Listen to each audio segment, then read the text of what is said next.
This channel does not promote or promotion any illegal activities. All content provided by this channel is meant only for educational purpose only.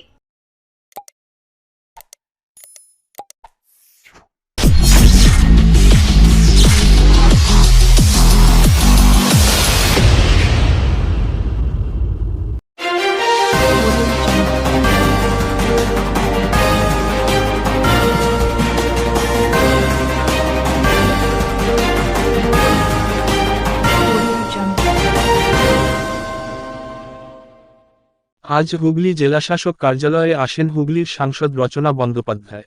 এদিন প্রথমে তিনি এলাকার উন্নয়ন নিয়ে জেলা শাসকের সাথে বৈঠক করেন।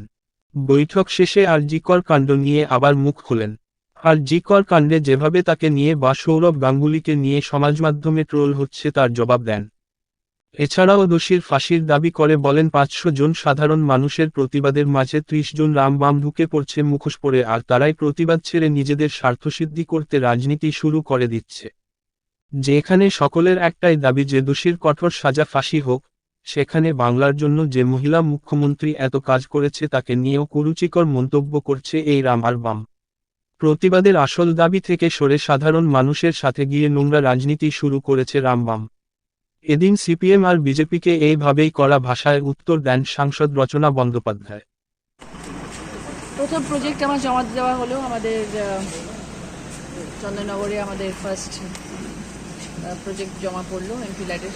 সেটার জন্য ডিএমের সাথে মিটিং করতে এসেছিলাম এবং ধনিয়াখালী প্রজেক্ট নিয়ে আলোচনা করতে এসেছিলাম, যেটা আমাদের ফিউচার প্ল্যান আছে এবং আগামী দিনে আমার বাকি যে ডিস্ট্রিক্টগুলো আছে সেগুলোতে, মানে বাকি যে আমার কনস্টিটুয়েন্সিগুলো আছে সেখানে আমাদের যা যা ডেভেলপমেন্ট নিয়ে কাজ করার কথা ভাবা হচ্ছে। মহিলাদের কলেজ, মেয়েদের জন্যে যাতে smart room, smart classroom, smart environment দেওয়া যায় সেটা নিয়ে আলোচনা ছিল, যেটা একটা পর একটা কাজ করতে হবে, ভালো কাজ করতে হবে, সেটা নিয়ে আলোচনা করতে। প্রথম চন্দননগরে যেটা ফার্স্ট প্রজেক্ট হচ্ছে আপনার, সেটা মেন্টাল হসপিটাল যেটা আছে সেটাকে আরও বাড়ানো হচ্ছে মানকন্ডিতে। সেটা নিয়ে ইন্দ্রনীলদা ডেফিনেটলি অনেক কাজ করেছেন এবং সেটা নিয়ে আমরা এগোচ্ছি, একটুখানি আরও যাতে বড় করা যায়। সজ্জা বেড বাড়বে, বড় হবে আরও। এই চুঁচুড়ো সদর একদম, এটাও কিন্তু আপনার কনস্টিটিউশনের মধ্যে চুঁচুড়োর জন্য কিছু আলাদা কোনো পরিকল্পনা নিয়েছেন? সবের জন্য হবে, এই তো সবাই শুরু হচ্ছে। এখন আগামী 5 বছর ভালো কাজ করতে হবে চুঁচুড়ার জন্য। চুঁচুড়া তো ফার্স্ট আমি যেটা করবো সেটা হচ্ছে যে অনেক মহিলাদের স্কুল আছে ক্লাস 12 অবধি, যাদের এখনও উইমেন্স টয়লেট মানে শৌচালয় যেটাকে আমরা বলি সেটার এখনও প্রভিশন হয়নি বা সুবিধে হচ্ছে না, মেয়েদের অনেক প্রবলেমস আছে, সেটা নিয়ে আমাদের ফার্স্ট আগে দাঁড় করাতে হবে, যাতে স্কুল কলেজগুলো আগে মেয়েরা যাতে একদম ঠিকঠাক থাকতে পারে সেটা নিয়ে করার আছে। প্লাস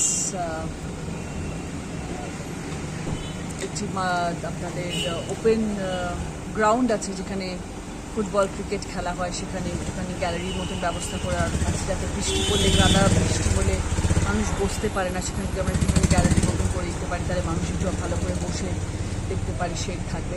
এরকম কিছু প্ল্যান হচ্ছে, কিন্তু দেখা যাক সবই করতে হবে একটা একটা করে। দিদি, আরেকটা বিষয়, এখানকার মানুষরা চাই যে খেলার মাঠগুলো অনেক ক্ষেত্রে সাধারণ ছেলেমেয়েদের জন্য বন্ধ হয়ে রয়েছে, তারা চাই যে একটা খেলার মাঠ উন্মুক্ত করা হোক মানুষদের জন্য। আছি তো, সবার পাশে আছি, সবার সাথে আছি, সব মানুষের সাথে কথা বলছি, কার কি প্রয়োজন সেগুলো দেখার চেষ্টা করা হচ্ছে, সেই অনুযায়ী আমরা কাজ করব এবং মানুষের যাতে উপকার হয়, মানুষ যাতে কোনো রকম না থাকে যে আমার এটা চাই আমার ওটা চাই, যাতে সেটা না হয় সেটা, এবং সেটার জন্য আমরা তৎপর আছি। এবং আমাদের চুঁচুড়ার এমএলএ অসিতদা আছেন, উনিও যথাসম্ভব ভালো আমার সাথে কোঅপারেশন করছেন, কাজ করছেন এবং আমরা সবার সাথে আলোচনা করে আমার বাকি যে 6-7টা কনস্টিটুয়েন্সি আছে সবার সাথে কথা বলে আমরা কাজ প্ল্যান করছি।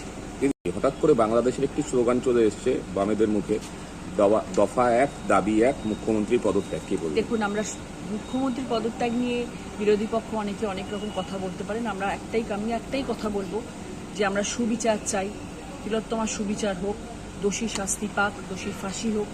তো সবাই আমরা একটা জায়গায় দাঁড়িয়ে আছি যে আমরা চাই যত শীঘ্র সম্ভব কালপ্রিটকে ধরা হোক এবং তার যথাযথ শাস্তি হোক।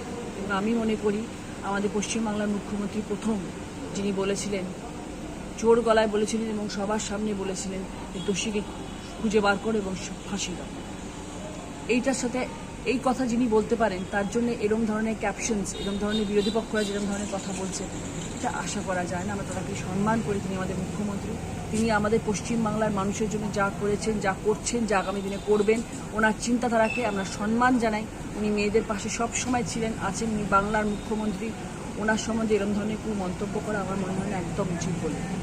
আজ প্রতিবাদ মিছিলগুলো রোজ বের হচ্ছে, সেগুলো কি কোথাও রাজনীতির দিকে চলে যাচ্ছে মনে হয়? এখন আমরা প্রথম দিকে মানুষ, সাধারণ মানুষের সাথে আমরা আছি, আমি আছি সাধারণ মানুষের সাথে, আমরা সবাই আছি সাধারণ মানুষের সাথে, কিন্তু সাধারণ মানুষের মধ্যে অনেকে না মুখোশ পরে বেরিয়ে পড়েছে। সাধারণ মানুষের সাথে সাধারণ মানুষের মতন আমিও আছি, আমি সাধারণ মানুষ বলে নিজেকে মনে করি। এবং তারা যখন প্রতিবাদ মিছিল বার করেছিল, আমি সেই ভিডিওটা করেছিলাম যে আমি আপনাদের সাথে আছি। সেটা নিয়ে যা ট্রোল হয়েছে সেটা নিয়ে আমি কোনো কথা বলছি না, সেটা পরের কথা। কিন্তু সাধারণ মানুষের সাথে আমি আছি এই জন্যই, কারণ তারা ঠিকঠাক করে প্রতিবাদ করছেন, কিন্তু তাদের সাথে এখন ওই 500 মানুষের সাথে 30 জন মিশে গেছেন, যারা প্রতিবাদ করে মুখোশ করে বিজেপি সিপিএমের লোকগুলো মিশে গেছে, যারা চিৎকার করে যাচ্ছে, আলতু ফালতু কথা বলছে। সেই কথাগুলোর আমি একদম সমর্থন করি না। আমি মনে করি সেটা বিচারের জন্য আমরা অপেক্ষায় বসে রয়েছি, অনেক দিন হয়ে গেছে, আমরা এবার সুবিচার চাই। দিদি, কলকাতায় মঞ্চে মমতা বন্দ্যোপাধ্যায় কিন্তু রামবাম একটা যে নীতি বলেছিল আরজি কর নিয়ে, তারা কিন্তু একটা ইস্যু করার চেষ্টা করছে, এটা কি তাহলে কি স্পষ্ট হচ্ছে? মানুষ ইস্যু তৈরি করবে, বিরোধী পক্ষের এটাই কাজ। যে কোনো একটা পয়েন্ট দরকার, যে কোনো একটা কথা দরকার, সেটা কিন্তু তারা ইস্যু করার জন্য তৈরি করে বসে রয়েছে। সেটাকে আমরা কখনোই সহমত নই। আমরা বিরোধী পক্ষের কোনো মানুষকে নিয়ে কোনো কথা বলতে চাই না, সেটা বলাটা আমাদের সময় নষ্ট, এবং আমরা সেটা করতে চাই না। মানে আপনাদের কি কোনো ইমেজে?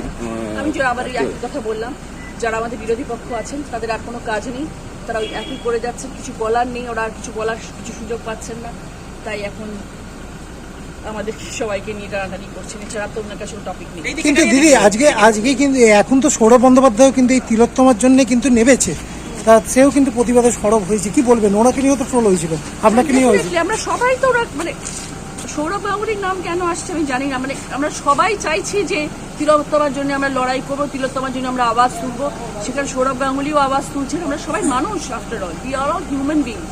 আমরা চাই সুবিচার হোক, আমরা সবাই একসাথে আছি, আমরা একজোট হয়ে আছি, আমরা জনসাধারণের সাথে আছি।